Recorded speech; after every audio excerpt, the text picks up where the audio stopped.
Tak hanya di Kabupaten Buru, Tribunals, harga ikan di Pasar Langgur, Kabupaten Maluku Tenggara juga melonjak. Untuk lema 6 ekor dihargai Rp100.000. Angin kencang disertai gelombang tinggi yang berlangsung kurang lebih 1 pekan di perairan Maluku Tenggara berdampak kenaikan harga ikan. Pantauan tribuambon.com Sabtu 20 Juli 2024, rata ikan di Pasar Langgur dibanderol dengan harga Rp20.000 hingga Rp100.000 per tumpuk, tergantung jenis ikan dan ukurannya. Untuk ikan lema misalnya per ember dibanderol Rp1,3 juta, kemudian dijual kembali dengan harga Rp100.000 untuk 6 ekor ukuran sedang. Sementara untuk ikan puri atau ikan teri dijual Rp820.000 per ember, dijual per tumpuk seharga Rp10.000 hingga Rp20.000.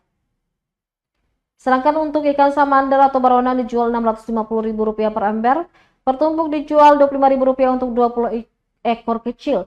Marwah, salah satu penjual ikan di Pasar Langgur, menuturkan sudah 6 hari harga ikan mulai melonjak. Menurutnya, ambil patokan saja dari ikan puri, jika dijual mencapai Rp850.000 per ember berarti memang mahal, biasanya Rp400.000 hingga Rp600.000.